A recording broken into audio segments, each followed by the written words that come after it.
नमस्कार साथियों, आज की इस वीडियो में हम लोग एनिमल हस्बेंड्री के कुछ ऐसे क्वेश्चन डिस्कस करने वाले हैं जो एग्ज़ाम के दृष्टिकोण से बहुत महत्वपूर्ण हैं और बार बार एग्रीकल्चर एग्ज़ाम में पूछे जाते हैं। तो चलिए इस वीडियो को शुरू करते हैं। पहले क्वेश्चन की बात करते हैं, वाइट रेवोल्यूशन के जनक कौन है? तो इसका आंसर होगा डॉक्टर वर्गीज़ कुरियन। अगले क्वेश्चन की बात करते हैं, राष्ट्रीय डेयरी अनुसंधान संस्थान NDRI national dairy research institute कहाँ स्थित है? आनंद गुजरात, करनाल हरियाणा, नई दिल्ली, इज्जतनगर यूपी। तो इसका राइट आंसर होगा करनाल हरियाणा। अगले क्वेश्चन की बात करते हैं, CSWRI केंद्रीय भेड़ एवं ऊन अनुसंधान संस्थान कहाँ स्थित है? बीकानेर, अविकानगर, टोंक, हिसार या फिर मखदूम। तो इसका राइट आंसर होगा अविकानगर। चलिए अगले क्वेश्चन की तरफ बात करते हैं, जुगाली करने वाले पशुओं रूमिनेंट्स के पेट का सबसे बड़ा भाग कौन सा होता है? Reticulum, abomasum, rumen, omasum. तो इसका राइट आंसर होगा रूमेन। पांचवें क्वेश्चन की बात करते हैं, वीर्य के भंडारण के लिए तरल नाइट्रोजन या फिर लिक्विड नाइट्रोजन का तापमान कितना होता है? -100 degree Celsius, -196 degree Celsius, -79 degree Celsius या फिर 0 डिग्री सेल्सियस। तो इसका राइट आंसर होगा 196 डिग्री सेल्सियस। छठे क्वेश्चन की बात करते हैं, दुग्ध शर्करा या फिर मिल्क शुगर को क्या कहते हैं? Sucrose, lactose, fructose, maltose. तो इसका राइट आंसर होगा लैक्टोज। सातवें क्वेश्चन की बात करते हैं, गाय का गर्भकाल या फिर गेस्टेशन पीरियड औसतन कितने दिन का होता है? 310 दिन, 285 दिन, 150 दिन या फिर 335 दिन। तो 310 दिन गेस्टेशन पीरियड भैंस का होता है और गाय के केस में ये होता है 280 से 285 दिन। तो ऑप्शन नंबर बी आपका राइट आंसर होगा। चलिए अगले क्वेश्चन की बात करते हैं, सबसे अधिक दूध देने वाली विदेशी गाय की नस्ल कौन सी है? Jersey, Holstein Friesian, Red Dane या फिर ब्राउन स्विस। तो इसका राइट आंसर होगा होल्स्टीन फ्रीजियन। अगले क्वेश्चन की बात करते हैं, भारतीय गायों में सबसे मीठा दूध किस नस्ल का होता है? गिर, साहिवाल, थारपारकर, राठी। तो इसका राइट आंसर होगा साहिवाल। अगले क्वेश्चन की बात करते हैं, सवाई चाल के लिए गाय की कौन सी नस्ल प्रसिद्ध है? नागौरी, कांकरेज, हरियाणवी, मालवी। तो इसका राइट आंसर होगा कांकरेज। अगले क्वेश्चन की बात करते हैं, गाय की द्विप्रयोजनी नस्ल कौन सी है?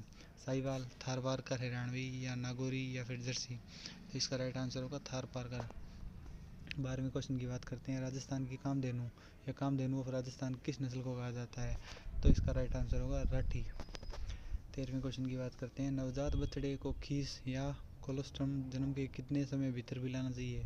24 घंटे बाद, 2 दिन के भीतर, 1 सप्ताह बाद या 12 घंटे बाद। तो इसका राइट आंसर होगा 2 दिन के भीतर। अगले क्वेश्चन की बात करते हैं, भैंस का गर्भकाल कितने दिन का होता है? तो हमने पिछले क्वेश्चन में डिस्कस किया था कि गाय का 280 से 285 दिन और भैंस के केस में ये होगा 310 दिन। तो बी आपका राइट आंसर होगा।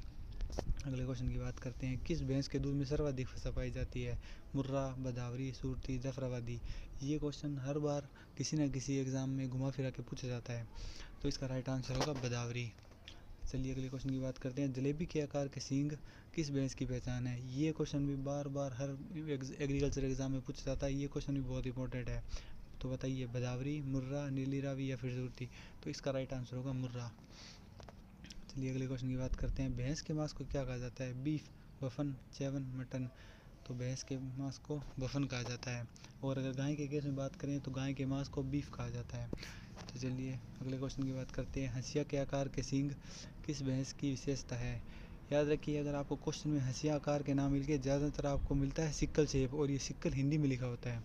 तो इसका राइट आंसर होगा सूरती। गरीब की गाय किसे कहा जाता है? भेड़, बकरी, भैंस या फिर गधा। तो गरीब की गाय बकरी को कहा जाता है। अगले क्वेश्चन की बात करते हैं, परजीवियों का म्यूजियम किसे कहते हैं? भेड़, बकरी, गाय या फिर सुअर। तो इसका राइट आंसर होगा भेड़। अगले क्वेश्चन की बात करते हैं, बकरी की कौन सी नस्ल सिटी गोट के नाम से जानी जाती है? जमुनापारी, बर्बरी, सिरोही या फिर बिटल। तो इसका राइट आंसर होगा बर्बरी। मेरिनो भेड़ का मूल स्थान कहाँ है? मतलब इसका ओरिजिन प्लेस कहाँ है या इसकी उत्पत्ति स्थल कहाँ है? इंग्लैंड, स्पेन, भारत या फिर ऑस्ट्रेलिया। तो इसका राइट आंसर होगा स्पेन। दूध की रानी बकरी की किस नस्ल को कहा जाता है या फिर क्वीन ऑफ मिल्क?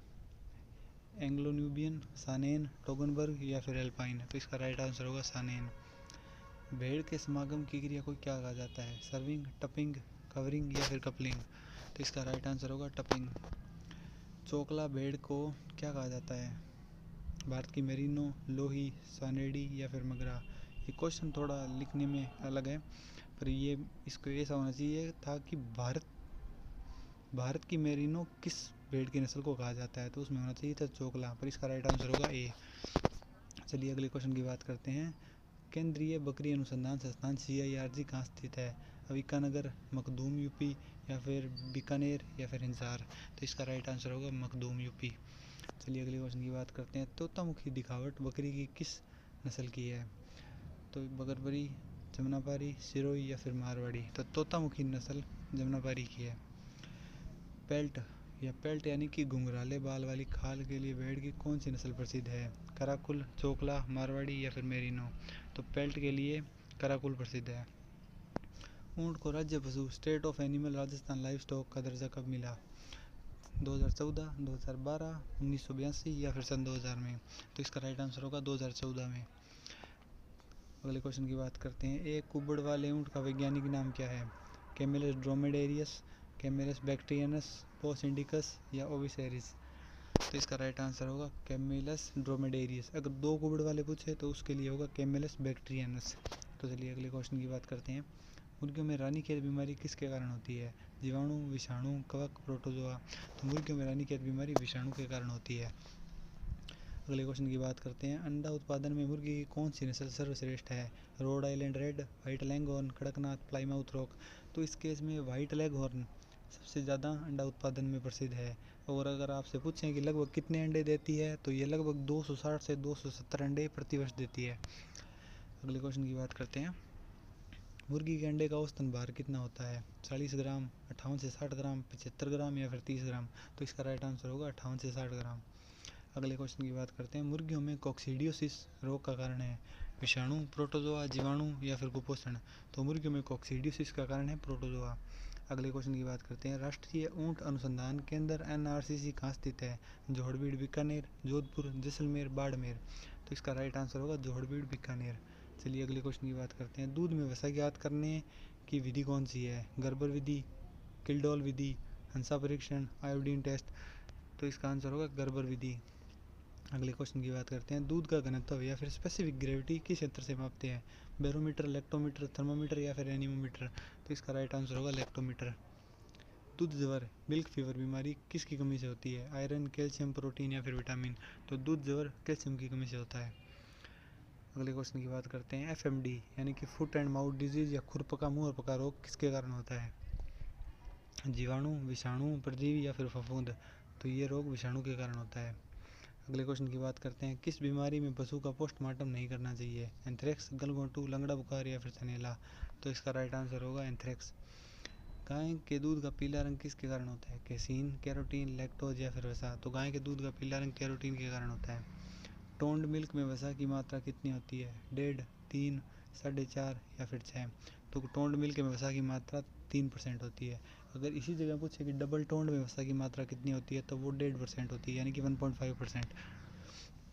अगले क्वेश्चन की बात करते हैं। साइलेज बनाने के लिए सबसे उपयुक्त फसल कौन सी है? बरसीम, मक्का, ग्वार, या फिर जई, तो साइलेज बनाने के लिए सबसे उपयुक्त फसल है मक्का। अगले क्वेश्चन की बात करते हैं। हे बनाने के लिए सबसे उपयुक्त फसल कौन सी है? बरसीम, रिजका, मक्का, बाजरा, या ज्वार, तो हे बनाने के लिए सबसे उपयुक्त फसल है बरसीम, या फिर रिजका, या फिर लेग्यूमिनस कुल की कोई भी।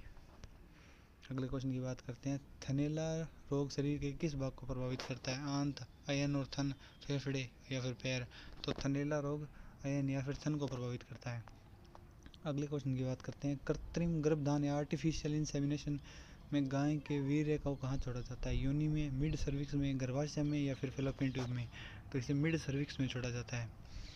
पशुओं की आयु ज्ञात करने के लिए सबसे वैज्ञानिक विधि कौन सी है? सींग देखकर, दांत देखकर, खुर देखकर, या फिर शारीरिक दशा देखकर, तो इसका राइट आंसर होगा दांत देखकर।